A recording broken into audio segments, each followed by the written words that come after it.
Hey everyone, नमस्ते। आप सभी को प्रणाम। जय श्री राम। आई होप कि आप सब लोग बहुत अच्छे होंगे। जैसा कि पिछले वीडियो में हम लोगों ने जो पढ़ा था, मार्केट वहाँ से जस्ट 94 पॉइंट्स ऊपर है। मतलब पूरे वीक में जो मूव्स आया है वो आया है 94 पॉइंट्स। तो पूरी स्टडी क्या है, एज इट इज रहने वाली है, कुछ भी चेंज नहीं होगा क्योंकि वीकली टाइम फ्रेम पर जस्ट 94 पॉइंट्स का मूव आया है। तो वीकली टाइम फ्रेम पर की स्टडी जो है एज इट इज है। पिछले वीक में हम लोगों ने देखा था कि मार्केट जो है एक अपॉर्चुनिटी दे रही थी और वो कहीं ना कहीं जो है आप देखोगे आई थिंक क्लोजिंग जो आई है वो 100 पॉइंट्स की आई है। तो वही 95-100 के आसपास जो है क्लोजिंग पूरे वीक्स में आई है। तो आप देखो इधर कुछ भी चेंज नहीं किया गया है।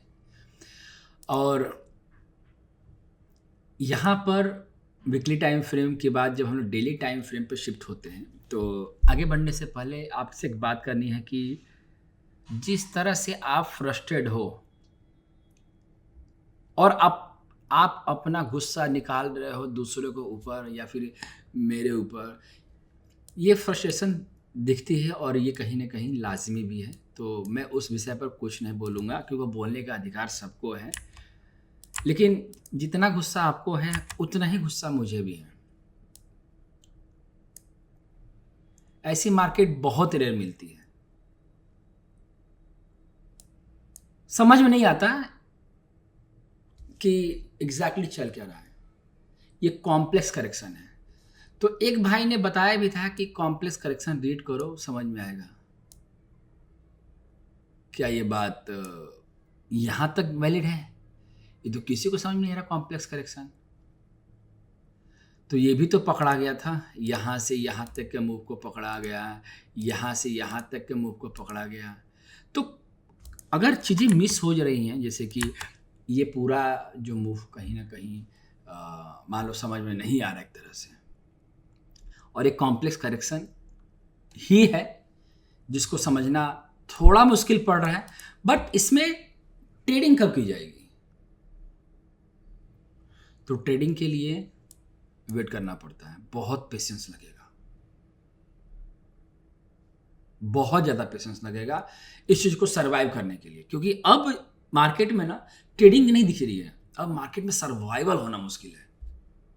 अब लड़ाई इसकी चल रही है कि ऐसे, क्योंकि अभी तक मार्केट जो है आप देखोगे पूरे देखो, ये तो मैंने पिछले बार ही पढ़ाया था।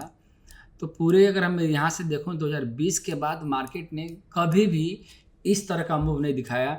आई मीन 2020 के बाद देखो कहीं भी, इनफैक्ट एक बार जो है यहाँ पर ये ट्रिपल करेक्शन था। तो ये तो स्पीड वाला ट्रिपल करेक्शन था। उसके बाद मार्केट ने एक बार यहाँ पर थोड़ा सा परेशान किया था करेक्टिव नेचर के, इम्पल्सिव नेचर में। तो मतलब यहाँ तो वोलेटाइल थी मार्केट। लेकिन यहाँ पर जो मूव चल रहा है पिछले 27 सितंबर 2024 से, मतलब पूरा 25 गया, अब 26 की शुरुआत चल रही है। तो पूरा जो टाइम पीरियड देख रहे हो ये अभी ऐसे चलने वाला है। अब कब तक चलेगा? ये तब तक चलेगा जब तक प्राइस जो है ना अपने रेंज से बाहर नहीं आता। और बाहर कब आएगा वही अब समझना है। तो पिछली क्लास में जैसा हम लोगों ने पढ़ा था कि प्राइस जो है डेली के टाइम फ्रेम पर यहाँ पर सपोर्ट ले रहा था। और यहाँ पर सपोर्ट लेने का पर्पज क्या है? क्यों यहाँ पर सपोर्ट ले रहा है?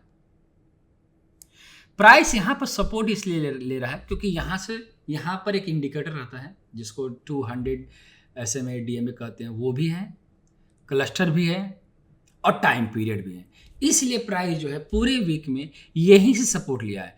आप देखोगे 16 सितंबर से लेकर प्राइस जो है आज जो है 20 सितंबर है, प्राइस यहीं खड़ा है, यहीं पर खड़ा है। और जिस दिन इसके नीचे क्लोजिंग आनी शुरू होती है ना, कि जैसे 25155 के नीचे क्लोजिंग आनी शुरू होती है, तब प्राइस जो है अपना खोलना, अब अपना नीचे डाउन साइड का नीचे का मूव जो है ओपन करना शुरू करेगा।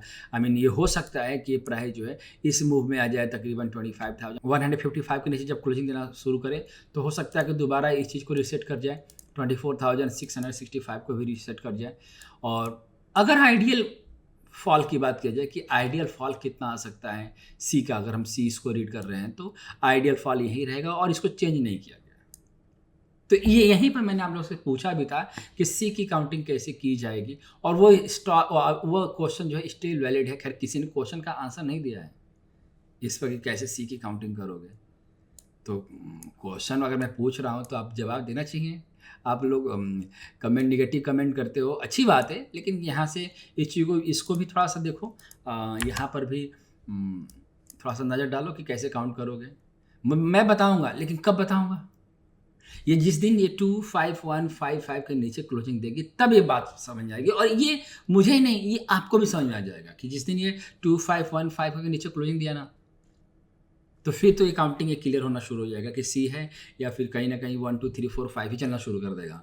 तो ये अभी क्या है, अभी तो हम कुछ कह नहीं सकते क्योंकि यहाँ पर सपोर्ट है प्राइस, और सपोर्ट ले रहा है तो प्राइस जो है फिर से ऊपर की तरफ खींच सकता है। अगर प्राइस सपोर्ट ले रहा है तो प्राइस को ऊपर खींचने के चांसेस बनेंगे, और अगर सपोर्ट तोड़ता है रूल ऑफ पोलैरिटी के हिसाब से, फिर तो प्राइस में ये ओपन होना शुरू हो जाएगा। ठीक है ना, बहुत सिंपल है। और इसी चीज़ को अगर हम बुलिश नज़र से भी देखें तो बुलिश नज़र से, ये बियरिश नज़र में ये रहा कि प्राइस जो है इस चीज़ को जब 25155 के नीचे आएगा तो ये रेशियो है। अब अगर यहाँ से प्राइस ये बुलिश ट्रेंड में जाएगा, तो बुलिश ट्रेंड का ये पिछले वीक में ही बताया था कि क्लस्टर पर प्राइस जो है चलना शुरू किया है, और क्लस्टर के गया, और क्लस्टर के बाद प्राइस जो है थर्सडे के दिन अच्छा खासा ड्रॉप आया 365 पॉइंट्स का। उसके बाद आज जो है रिकवरी भी है, 116 पॉइंट का रिकवरी है। बट हाँ, अनफॉर्चुनेटली अगर देखा जाए तो मार्केट जो है इस क्लस्टर को ऊपर ट्रेड नहीं कर पाया, और इसको अनफॉर्चुनेटली ही बोलेंगे कि इसके ऊपर ट्रेड नहीं कर पाया, और यहीं पर प्राइस जो है स्ट्रगल कर रहा है। 50% और 38.2% के बीच में स्ट्रगल कर रहा है प्राइस। ठीक है ना, और सपोर्ट तो अपने है ही है 25155 के नीचे। अगर इसके नीचे होगा तो फिर विल थिंक कि इसकी काउंटिंग कैसे होगी। तो जो चीज़ मैंने यहाँ पर एक्सप्लेन किया हुआ वो एज इट इज रहने वाला है। अब बात करेंगे थोड़ा सा डीप कि अब इस चीज़ को कैसे समझा जाएगा और कैसे इसकी प्लान किया जाएगा। तो डीप समझने के लिए ये चीज़ मैंने आप लोगों को कल के लाइव में भी समझाया था कि कल के जब मैं थर्सडे को लाइव था तो मैंने ये समझाया था कि प्राइस जो है ई के नेचर को कंप्लीट करके यहाँ से इस चीज़ को मूव करना शुरू करेगा, और इस चीज़ का जो वीडियो देखोगे तो मैंने यहाँ पर इसको कवर किया हुआ है। ठीक है ना, तब इसको ज़रूर से ज़रूर वॉच करना। ठीक है, अब चलते हैं थोड़ा सा हम लोग इसको और डिटेल में समझते हैं। तो देखो, इसको डिटेल में समझने के लिए मैंने इसको 75 मिनट टाइम फ्रेम पर लेकर आया।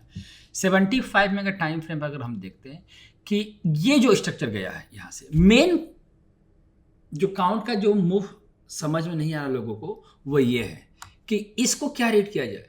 तो अगर इसको कुछ भी रीड करो ना, अब आप देखो कंफ्यूज मत करो अपने आप को, आप इसको एक्स और एक्स का ए भी रख सकते हो, क्योंकि अगर प्राइस को टूटना होता है, एक छोटा सा एग्जांपल लो, अगर प्राइस को टूटना है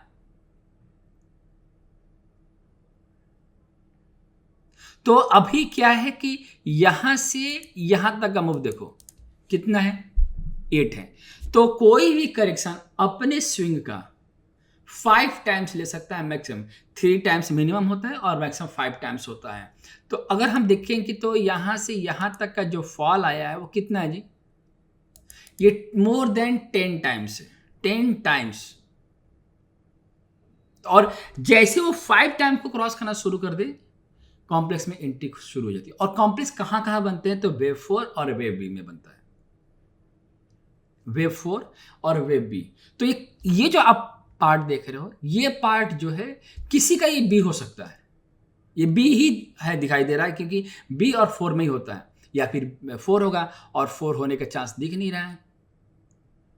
तो ये बी का लेके चला जाएगा कि ये बी है, और जो बी होता है जिगजे का बी, फ्लैट का बी नहीं, जिगजे का बी ही कॉम्प्लेक्स होता है, फ्लैट का बी सिंपल होता है। तो यहां से जो ये स्ट्रक्चर गया है तो इसको हम एक्स का ए रखेंगे, और यहां से जो प्राइस का फॉल आ रहा है, तो प्राइस का फॉल वैसे तो 38.2% मिनिमम आता है। अभी फिलहाल यहाँ पर प्राइस खड़ा है 50% खड़ा है, और वो 61.8% भी लीड कर सकता है, और मैक्सिमम ये लीड कर सकता है। जिगजैग का जो बी है वो 81.2% मैक्सिमम जा सकता है। तो अगर हम 75 में का टाइम फ्रेम में देख रहे हैं तो सपोर्ट तो अभी फिलहाल सामने खड़ा है, और डेली के टाइम फ्रेम पर 25155 का भी सपोर्ट खड़ा हुआ है। टाइम पीरियड के हिसाब से। उसके नीचे क्लोजिंग देता है तो 38.2% का लीड करना शुरू करेगा, मैक्सिमम रहेगा वो। तो अगर वो कभी अगर ये बी के नेचर है तो बी अभी हमारा 50% पर है, 61.8% भी आ सकता है और 81.2% भी आ सकता है मैक्सिमम। और एक चीज और, अगर प्राइस ने कभी इसको ब्रेक करना शुरू किया, अगर इसको ब्रेक कर दिया 75 में का टाइम फ्रेम को 25895 भी ब्रेक कर दिया, फिर ये लंबा खींचने वाला है, फिर अच्छा खासा डिप देने वाला है अगर ऐसा कुछ होता है तो।